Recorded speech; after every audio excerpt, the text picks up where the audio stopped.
Ви благодарам, председателке,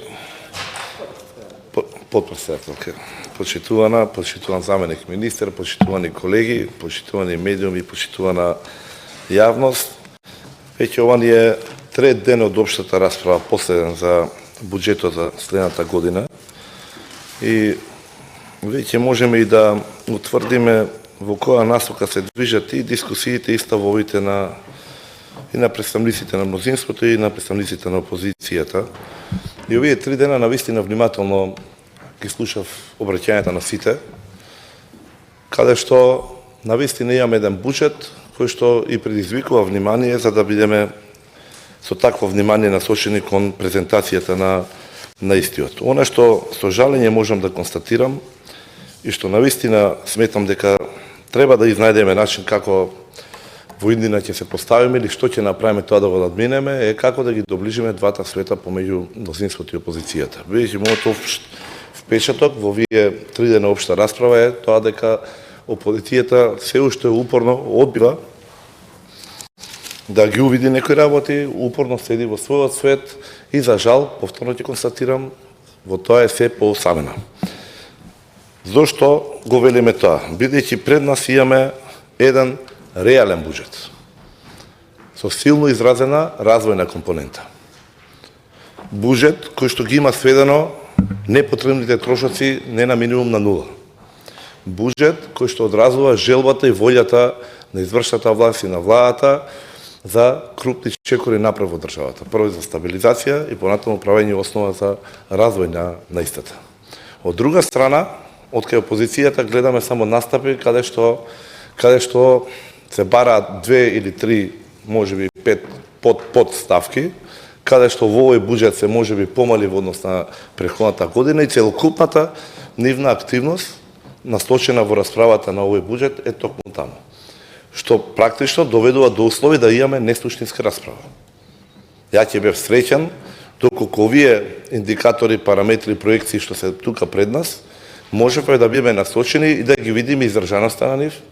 И втората работа, какви да земеме мерки ние како собрание да помогнеме за истата нивна реализација, па зошто и да не на крајот од расправата и да констатираме дека има начини дури да бидат и подобрени. Наспроти тоа, добивме она што го добивме. И најверојатно истото ќе биде престикано и во амандманската расправа. Нема таму да има суштински, туку пронајдени неколку ставки кај што има намалување, па со некоја желба за популизам ќе се ставаат така од ракав суми кои што би можеле да допринесат. А не е така. И да има намалување, ние сме сведоци на мерки и активности кои што докажаа веќе зголемена ефикасност и ефективност во изминатиот период. Ние сме сведоци каде што конфирмацијата на овие политики не само од граѓаните. Нема да ги споменам по резултатите од последните избори. И добивме од Фискалниот совет.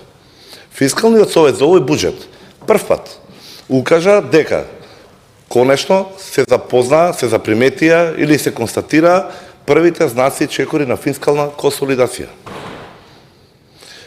Не знам како може некој упорно да игнорира фактот дека и ММФ и Светска банка ги ревидира на повисоко процентите за раст. Зошто? Бидејќи на некој начин и самите беа затекнати, поучени од претходното традиционално искуство на изјаздијаме негативен тренд на сите полија, овде имавме позитивен тренд. Ги подигнаа проекциите. И тоа упорно се негира. И веќе ако велиме дали имаме потреба од суштинска расправа, тогаш можеме да ги видиме клучните макроекономски индикатори.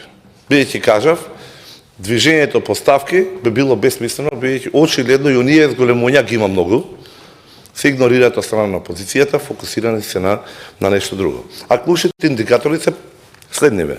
374,7 милиарди денари на приходната страна. 413,9 милиарди на расходната страна. Дефицитот е 39 милиарди денари. Ако забележавте, тој дефицит е 3,5% од БДП, а тоа е половина процент помалку него претходниот. Што е повторно нешто ново. Ние претходно имавме неосновани дефицити, кои што се движеа кај што се движеа по нагорна линија во времето на претходната власт, сега имаме намалување.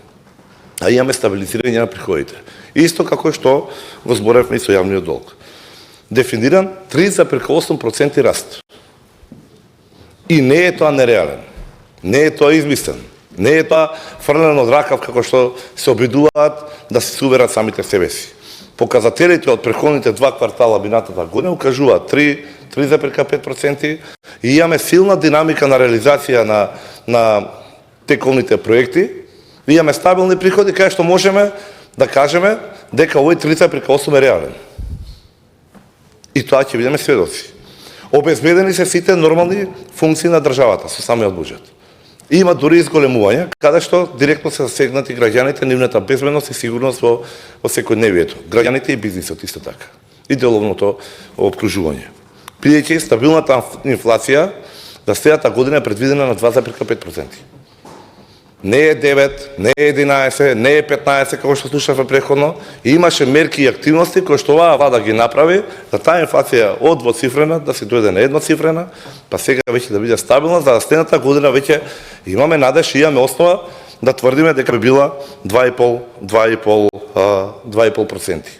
И ако земеме предвид дека 6,7% ќе имаме зголемување на социјалните трансфери, тоа е негде 207 милиарди денари, мора да се напомени дека се мисли на граѓаните и на работниците, на нивната мотивација, 7% големен раст на платите следната година се очекува, тоа се околу 52,6 милиарди денари, и конечно грижата за најстарите, највозрастната популација, 9,7% раст на пензиите со некои 116,8 милиарди денари. Во контекст на ова истото мораме да укажеме дека работењето посветено, одговорно и домаќински, минатата година имаше и проширување историско на листата на одобрени лекови. Мислам дека беше 120 на плюс, што не беше пример назад 20 на години. И се разбира дека сета таа активност големена резултира и со намалување на невработеноста, 11,5%. Сега, што ни останува ако веќе идеме во таа насока? Тогаш останува буџетот е на силно изразена развојна компонента преку реализација на капиталните расходи. Тоа ќе биде година на инвестиции, во кога што овој буџет прв пат има и неколку инструменти и методологии кои што претходно не беа случај. А е директен одраз и слика на посветеноста на владата за развојот на Македонија. И тоа не е случајно.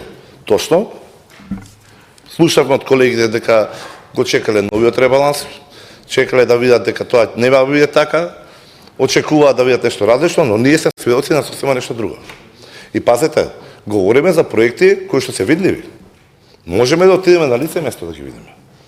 И текот на нивната динамика на реализација и на развојот со сите пропратни елементи кои што стоат. И можеби затоа е толку изразена сигурноста што има владата, па го има и оној, ако кажувам, храбар човек, што никој не го спомнува од опозицијата. Ретко беше спомнат овде во дискусијата во парламентот, новитетот со праговите што ги имаме во член 7 на Законот за извршување на буџетот. Ако некој испушти да види, ја ќе го кажам тоа и ќе го повторувам, бидејќи можеби ќе биде клучниот елемент од кој што ќе зависи и дискусиите, ама и реализацијата на активностите. Воведени се минимални прагови за реализација на проектите. Во неколку прага, градиозно. 15% во првиот квартал, 40% до крајот на вториот квартал, 65% до крајот на третиот квартал и 70% реализација до 15 ноември следната година. И ако тоа некој нешто не му е јасно, колку е посветеност и колку се увереноста, или пак можеби текот на активностите кои што се движат во позитивна насока, треба да знае што значи 15% реализација во прв квартал. И за тоа нема ни треба реализација, односно ребаланс на буџетот. Тука ќе бидеме за неколку месеци и сите ќе можеме да сведочиме на тие цифри. Доколку не бидат реализирани, тие пари, односно средства, ќе им бидат повлечени од страна на владата. Втора работа, односно трета, во овој процес ќе има и нова методологија на контрола и следливост на реализацијата. Ќе имаме зголемена ефикасност, големена ефективност и транспарентност и отчетност при самиот процес.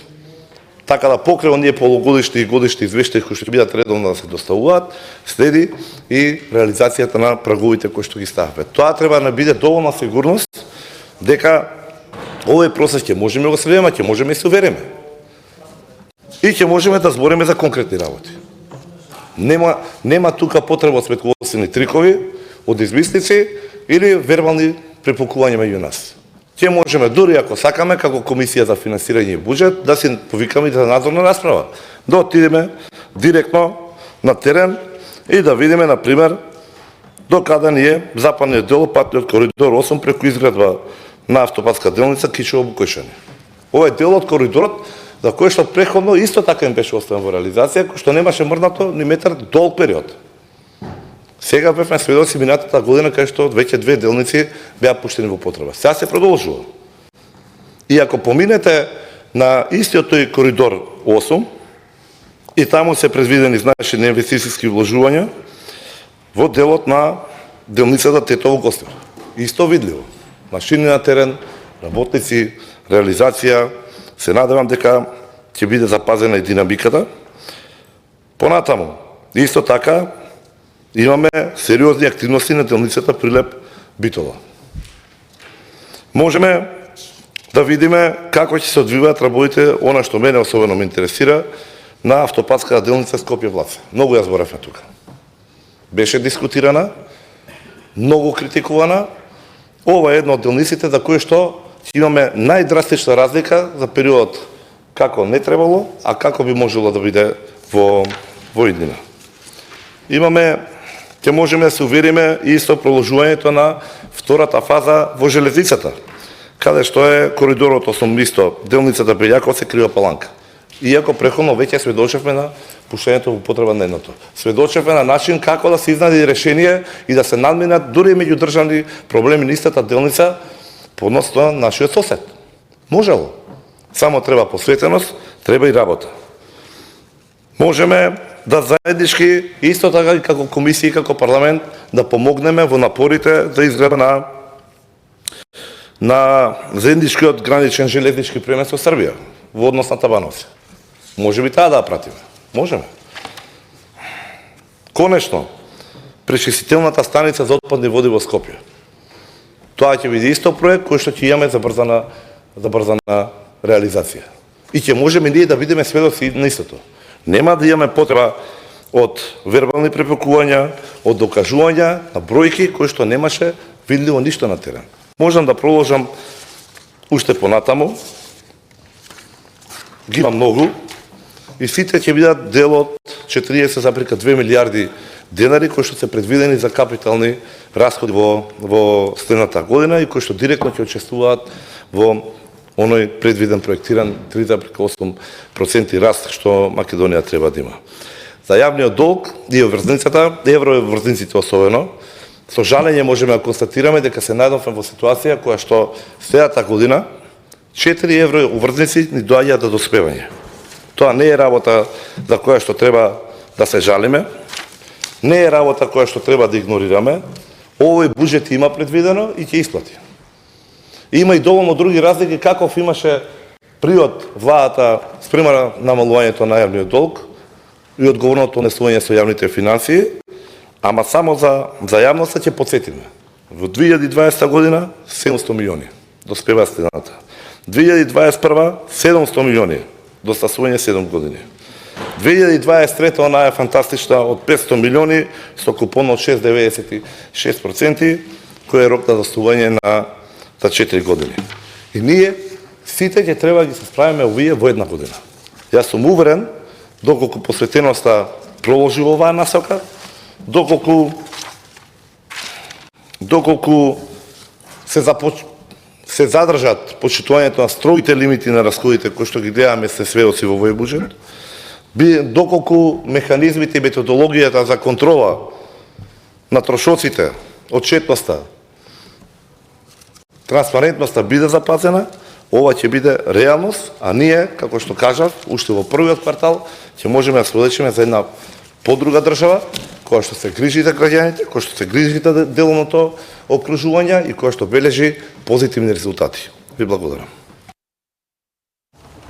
Благодарам, Јаровски.